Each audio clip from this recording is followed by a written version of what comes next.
बिस्मिल्लाहिर्रहमानिर्रहीम। अस्सलाम वालेकुम स्टूडेंट्स, उम्मीद करता हूँ सब ठीक ठाक है। चैप्टर नंबर 5 हमने स्टार्ट किया था हैलोजेन्स एंड नोबल गैसेस। तो अकॉर्डिंग टू स्मार्ट सिलेबस मैंने आपको बताया था कि हम जस्ट इसमें हैलोजन पोर्शन को कवर करेंगे। तो हैलोजेंस के बारे में हमने इनका इंट्रोडक्शन कर लिया कि इनमें कौन कौन से एलिमेंट्स शामिल हैं, उनके कलर्स क्या हैं, उनकी प्रॉपर्टीज़ क्या हैं। फिर हमने पिकोलियर नेचर डिस्कस की थी और ऑक्सीडाइजिंग प्रॉपर्टीज़ डिस्कस की थी। आज का जो हमारा लेक्चर है उसमें हम दो चीज़ें कवर करेंगे। नंबर 1 हमारा बेसिक जो लेक्चर है उसका नेम है कंपाउंड्स ऑफ हैलोजन, और इसमें हम जो दो चीज़ें कवर करेंगे, नंबर 1 हम कवर करेंगे हाइड्राइड्स ऑफ हैलोजन और नंबर 2 पे हम कवर करेंगे ऑक्साइड्स ऑफ हैलोजन। तो बिफोर वी स्टार्टिंग हमें फर्स्ट ऑफ ऑल अगेन इनके बारे में कुछ पता होना चाहिए कि जो हैलोजेंस हैं, क्योंकि ये ग्रुप नंबर 7 में है, तो इनका जो मोस्ट कॉमन ऑक्सीडेशन स्टेट होती है वो -1 होती है। और अगर हम हाइड्राइड की बात करें तो ये binary compound of hydrogen with halogens, binary compounds of hydrogen with halogens are called hydrides. और हाइड्राइड्स में हमारे पास बेसिक जनरल फार्मूला HX होगा, और इसमें कौन कौन से आ सकते हैं, HF आ सकता है, इसके बाद HCl होता है, HBr होता है, लास्ट पे हमारे पास HI होता है। तो इनके बारे में आपने सबसे पहली बात यही याद रखनी है, मैंने आपको लास्ट टाइम भी बताया, कई दफ़ा क्लास में भी लिखवाया कि जो HF है यानी फ्लोराइड के जो कंपाउंड्स होते हैं बहुत एक्सप्लोजिव होते हैं। यानी हाइड्रोजन और फ्लोरीन का जो रिएक्शन होता है वो हाईली एक्सोथर्मिक होता है। इतना ज़्यादा एक्सोथर्मिक होता है कि कंपाउंड बर्न करना या एक्सप्लोड होना शुरू हो जाता है, और इतनी ज़्यादा हीट रिलीज होती है कि आउट ऑफ कंट्रोल होता है। यानी यू कैन से इसके जो फ्लोराइड्स के जो फ्लोरीन के जो हाइड्राइड्स हैं बहुत एक्सप्लोजिव हैं।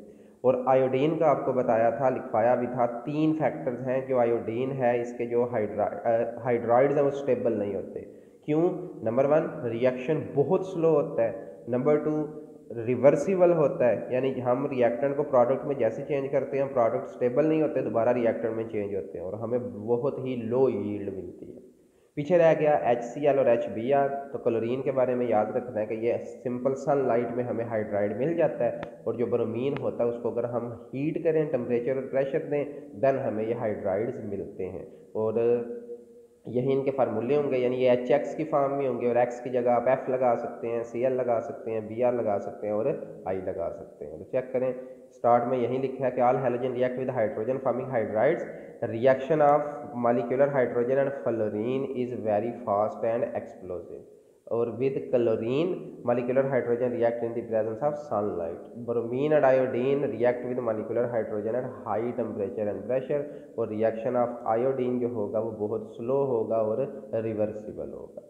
अगली बात, अगर हम इस तरीके से तैयार करना चाहें कि हमारे पास हाइड्रोजन हो और कोई भी हैलोजन हो जिसको हम X2 की फॉर्म में लिखेंगे तो हमें HX मिलता है। लेकिन आपने यहाँ ये याद रखना है कि ये जो डायरेक्ट कम्बिनेशन है बिटवीन हाइड्रोजन एंड हैलोजन, उसमें हम जस्ट HCl और HBr को तैयार कर सकते हैं।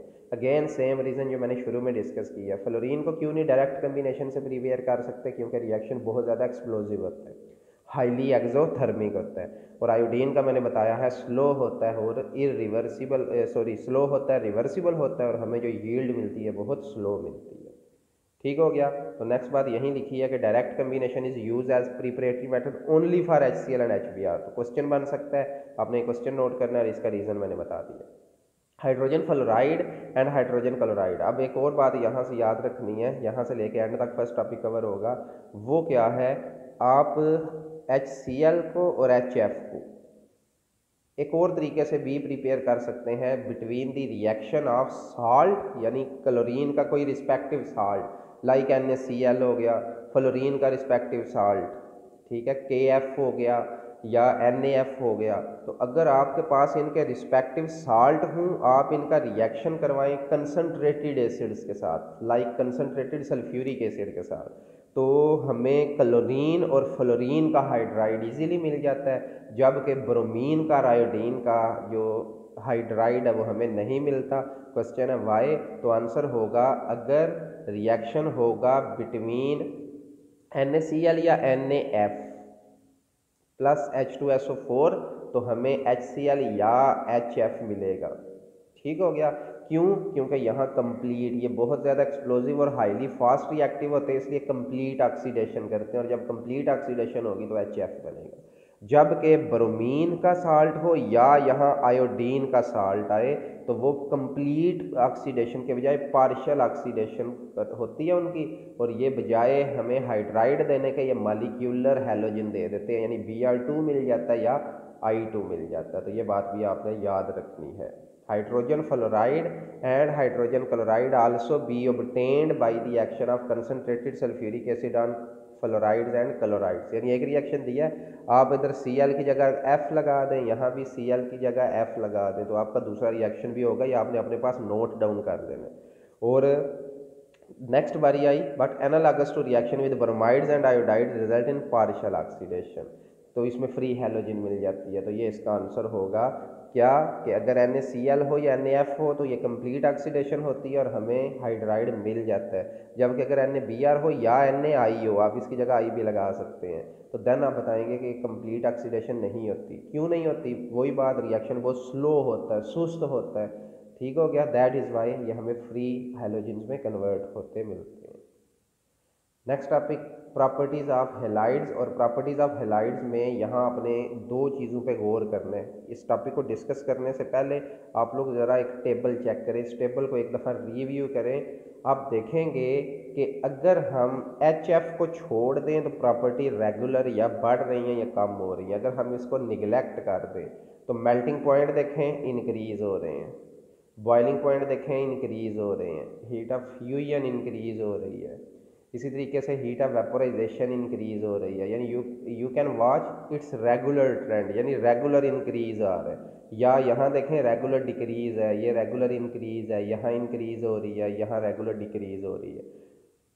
ठीक हो गया। ये किस किस के बारे में, किस किस के हाइड्राइड की बात हो रही है? HCl की, HBr की और HI की। तो पहले आप लोग ये रीज़न सुने, कोई भी क्वेश्चन इनसे रिलेटेड, इन प्रॉपर्टी से रिलेटेड कोई भी क्वेश्चन बन सकता है और आंसर आ सकता है कि फॉर एग्जांपल अगर ये सारी प्रॉपर्टीज़ इंक्रीज़ या डिक्रीज़ हो रही हैं तो इसकी रीज़न क्या है। तो आपने याद रखना है, आपको पता है हमने लास्ट लेक्चर में भी ये पढ़ा था कि डाउन द ग्रुप जब साइज बढ़ता है, ठीक है, नंबर ऑफ इलेक्ट्रॉन्स जब बढ़ते हैं तो उनमें रिपलियन होती है, डिस्टॉर्शन होती है, जिसकी वजह से पोलराइजेबिलिटी डेवलप होती है, यानी टेम्परेरी डाइपोल क्रिएट होता है। और उस पोलराइजेबिलिटी की वजह से क्या होता है, जो इंटरमॉलिक्यूलर फोर्सेस होती हैं वो स्ट्रॉन्ग होती हैं। इंटरमॉलिक्यूलर फोर्सेस स्ट्रॉन्ग होने की वजह से क्या होता है, melting point, boiling point, heat of fusion, vaporisation, ये सारी जो प्रॉपर्टीज़ हैं ये इंक्रीज होती है। ठीक हो गया। तो आयोडीन का अगर क्वेश्चन आ जाता है कि मेल्टिंग बॉइलिंग पॉइंट क्यों हाई है इसका, तो आप आंसर देंगे इसका साइज सबसे बड़ा है, इसमें लंडन डिस्पर्शन फोर्सेस सबसे स्ट्रॉन्ग है, दैट इज वाई। इसी तरीके से बॉइलिंग का पूछ ले, हीट ऑफ फ्यूजन का, ये सारी चीज़ें आपने बतानी है। लाइक बॉन्ड लेंथ का आ जाता है कि जो HCl उसकी बॉन्ड लेंथ कम है, HBr की बॉन्ड लेंथ ज़्यादा है, तो आप बताएंगे कि क्योंकि साइज ऑफ जो ब्रोमीन है वो हाई है, इसमें जो रिपलियन से ज़्यादा है, न्यूक्लियर चार्ज कम होता है, जिसकी वजह से साइज बड़ा है, that is why bond length बड़ी है। तो ये सारे रेगुलर ट्रेंड है। लेकिन अब अगर आप फ्लोरीन को इसके अंदर शामिल करें तो HF की प्रॉपर्टीज टोटल पिकोलियर नेचर शो कर रही हैं। लाइक अगर डाउन द ग्रुप ये बढ़ रहा है, बॉइलिंग पॉइंट देखें डाउन द ग्रुप बढ़ रहा है लेकिन फिर भी HF का हाईएस्ट है, तो इस सारे की जो वजह है वो ड्यू टू हाइड्रोजन बॉन्डिंग है। ठीक हो गया। आपको पता है कि जो HF का मॉलिक्यूल है ये आपस में हाइड्रोजन बॉन्डिंग करने की सलाहियत रखता है, तो हाइड्रोजन बॉन्डिंग की वजह से इसमें एक्स्ट्रा ऑर्डिनरी एबिलिटीज़ और अट्रैक्टिव फोर्सेस आती हैं, जिसकी वजह से पूरे हैलोजन्स की सीरीज़ में जो HF का हाइड्राइड है, फ्लोरीन का जो हाइड्राइड होगा उसके मेल्टिंग पॉइंट हाई होंगे, उसके बॉइलिंग हाई होंगे, हीट ऑफ फ्यूजन आप लोग ऑब्जर्व कर सकते हैं बाकियों से हाई है। इसके अलावा हीट ऑफ वेपोराइजेशन चेक कर लें तो इसमें ये, इसके बाद बॉन्ड एनर्जी देख लें तो इसमें इसलिए ये हाई है क्योंकि ये मॉलिक्यूल कैपेबल है हाइड्रोजन बॉन्डिंग का। ठीक हो गया। तो ये दो तरह के क्वेश्चन हैं जो आप यहाँ प्रॉपर्टीज़ में देखेंगे। लास्ट दफ़ा इसका रिव्यू कर रहा हूँ, फिर टॉपिक शुरू करते हैं कि अगर HF का आया कि इसमें ऐसा क्यों बिहेवियर है, तो आंसर होगा ड्यू टू हाइड्रोजन बॉन्डिंग। और अगर डाउन द ग्रुप वाले का बिहेवियर किसी का भी पूछा गया तो फिर आएगा due to strong London dispersion forces. और अगर आप दोनों को आपस में कंपेयर करें कि क्या हाइड्रोजन बॉन्डिंग स्ट्रॉन्ग है या लंडन डिस्पर्शन फोर्सेज, तो डेफिनेटली जो हाइड्रोजन बॉन्डिंग है वो मच मोर स्ट्रॉन्गर है, किससे? लंडन डिस्पर्शन फोर्सेज से। अब शुरू करते हैं हाइड्राइड्स के बारे में, तो यहाँ से आपका क्वेश्चन बनेगा HF की हैंडलिंग। लेकिन पहले इसकी कुछ डिटेल देखें कि ये भी क्वेश्चन बन सकता है कि जो HF है हमारे पास, HF ये हमारे पास कलरलेस वोलाटाइल लिक्विड है, लेकिन जो अदर जो हमारे पास हेलाइड्स हैं वो कलरलेस गैसेज है रूम टेम्परेचर पे। वाई? तो अगेन सेम आंसर कि जो HF का मॉलिक्यूल है ड्यू टू हाइड्रोजन बॉन्डिंग क्या होगा, लिक्विड फॉर्म में, जबकि बाकी में ये बॉन्डिंग एब्सेंट है, दैट इज वाई वो सॉलिड गैसेस फॉर्म में होते हैं। Next point, they give fume in moist air. इस बात का मतलब है अगर हवा में नमी होगी तो ये वेपराइज हो जाएंगे और इसके बाद हमारे लिए ये बहुत ज़्यादा इरिटेंट होंगे। शायद मैंने बताया था पिछले लेक्चर में कि अगर हम इनको इनहेल करते हैं तो हमारे ट्रेकिया के अंदर जो बाल हैं, जो सीलियाँ, ये उनको बर्न करते हैं और सीवियर रेस्पिरेटरी डिजीज़ कॉज करते हैं। इसके बाद नेक्स्ट क्वेश्चन कि हाइड्रोजन फ्लोराइड को हैंडल कैसे किया जाता है, क्योंकि मैंने आपको बताया है कि ये बहुत ज़्यादा एक्सप्लोजिव और एक्सोथर्मिक रिएक्शन होता है, इसलिए इसमें ये एबिलिटी होती है कि हम इसको किसी आम कंटेनर में स्टोर नहीं कर सकते, टेस्ट ट्यूब में नहीं रख सकते, बीकर्स में नहीं रख सकते, जो बॉटल्स होती हैं अमूमन आम लेबॉर्ट्री की, हम उनमें स्टोर नहीं कर सकते। इवन हम हार्ड ग्लास में भी इसको, यानी जो हाई MM का ग्लास होता है, हम उसमें भी इसको स्टोर नहीं कर सकते। किसी मेटल में, कॉपर हो गई, जिंक हो गई, आयरन, हम किसी के अंदर भी इसको स्टोर नहीं करते। वाई? क्योंकि ये बहुत ज़्यादा एक्सप्लोजिव रिएक्टिव है, तो ये ग्लास पे अटैक कर सकता है, मेटल पे अटैक कर सकता है और उसको वेपराइज कर सकता है, उसके फ्यूम बना सकता है। तो क्वेश्चन है, अगर हम इसको नहीं इनमें हैंडल कर सकते तो उसकी हैंडलिंग के लिए हमारे पास कौन सा इंस्ट्रूमेंट होगा? तो चेक करें, इसको हमने अगर हैंडल करना है तो दो काम करेंगे, या हम यूज़ करेंगे टेफलॉन, ये मैं भी बताता हूँ क्या होता है, और या हम इसको रखेंगे वैक्यूम में in copper and stainless steel. यानी अगर आप कॉपर, सिंपल कॉपर मेटल में रखें लेकिन वहाँ वैक्यूम क्रिएट ना हो, वैक्यूम क्रिएट होने का नाम मतलब का मतलब है कि अगर हवा में ऑक्सीजन, उस बीकर के अंदर अभी भी ऑक्सीजन हो तो ये उस ऑक्सीजन के साथ ऑक्सीडाइज होगा और उस ग्लास पे या उस मेटल पे अटैक कर देगा। तो अगर वैक्यूम टोटल हो, एब्सोल्युटली ड्राई फॉर्म में हो, तो देन हम इसको हैंडल कर सकते हैं। और टेफलॉन क्या होता है, आप लोगों ने प्रेशर कुकर के हैंडल देखे होंगे, ठीक है, वो जिस प्लास्टिक की किस्म से बनता है उसको टेफलॉन कहते हैं। और टेफलॉन का फार्मूला देखें, पॉली टेट्राफ्लोरोइथाइलीन, ये फार्मूला आपने नोट कर लेना। Ethylene mean carbon to carbon double bond, tetrafluoro का मतलब है 4 अदद आपने यहाँ हैलोजेंस यानी फ्लोरीन लगाने हैं, और n नंबर जब इसमें पॉलीमराइजेशन होगी, जिस तरह इथीन की पॉलीमराइजेशन देखी थी, तो ये जो कंपाउंड है ये कहलाता है पॉली टेट्राफ्लोरोइथाइलीन। इसके अंदर इसको हैंडल करेंगे, अगर ये एब्सोल्युटली ड्राई होगा, कॉपर और स्टेनलेस में इसको हम कवर करेंगे।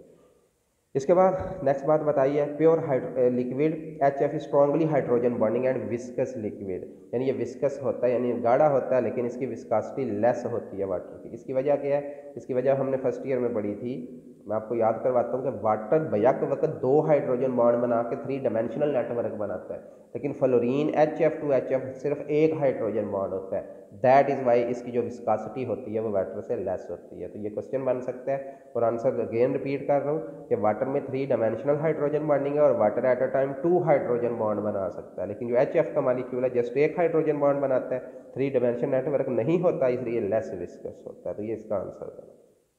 ठीक हो गया, 3 क्वेश्चन हो गए। क्वेश्चन नंबर 1 कि जो HF है क्यों लिक्विड और बाकी क्यों गैसेज है। क्वेश्चन नंबर 2 इसकी हैंडलिंग कैसे होती है, और क्वेश्चन नंबर 3 ये लेस विस्कस क्यों है।